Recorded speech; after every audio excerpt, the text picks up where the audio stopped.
말씀은 창세기 40장 8절입니다. 그들이 그에게 이르되 우리가 꿈을 꾸었으나 이를 해석할 자가 없도다. 요셉이 그들에게 이르되 해석은 하나님께 있지 아니하니이까 청하건대 내게 이르소서.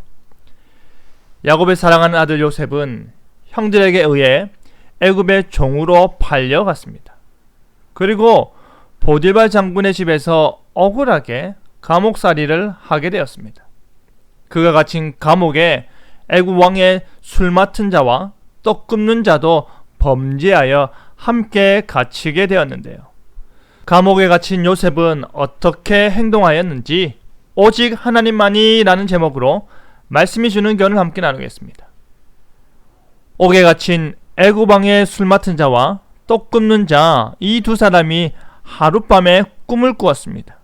그 다음날 그 꿈으로 인해 근심하기 시작한 두 간원을 본 요셉은 얼굴에 근심의 빛이 왜 있는지 물었습니다. 그들의 대답은 간단하였습니다. 술 맡은 자와 떡 굽는 자 각각 꿈을 꾸었는데 그 꿈이 무슨 의미를 나타내는지 알 수가 없다는 것입니다. 해석해 줄 사람이 없다는 것입니다.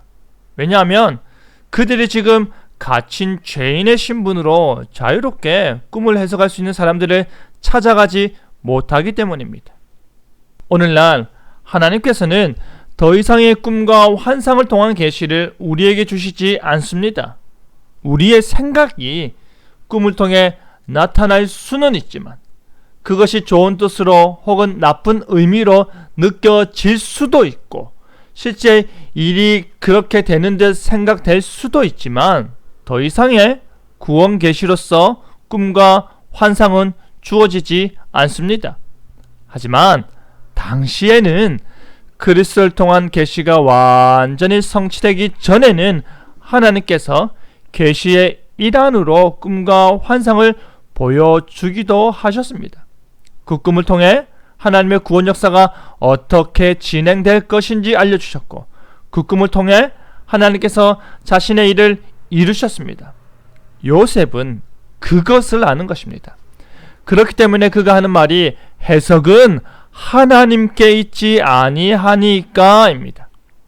요셉은 본인 스스로도 하나님께서 하나님의 구원을 위한 꿈을 주셨고 그 꿈이 어떻게 해석이 되고 어떻게 성취될지 아직 정확히 알지 못하는 상황이지만 분명한 것은 그 해석의 주권은 오직 하나님께 있다는 것입니다.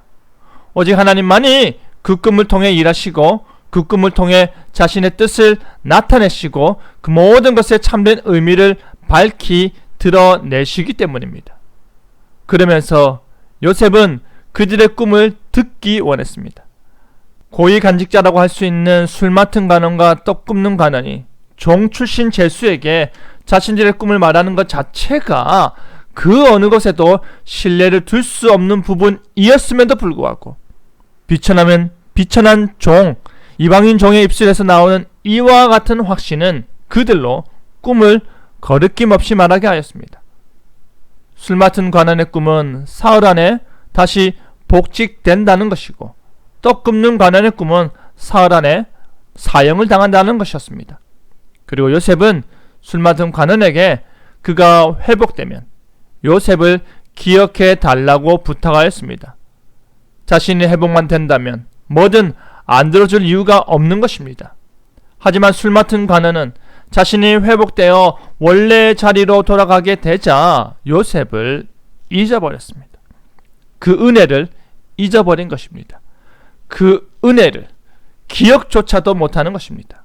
하지만 이 기억하지 못하고 잊어버림이 훗날 애굽의 통치자 바로가 꿈을 꾸게 되었을 때 다시 기억나게 되는 극적인 일을 하나님께서 행하셨습니다.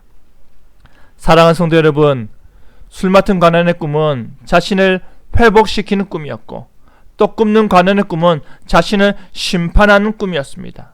그래서 본문이 말하는 바는 꿈을 잘 꿔야 한다, 꿈이 중요하다가 아닙니다. 또한 술 맡은 관원이 요셉에게 받은 은혜를 잊어버렸다가 아닙니다.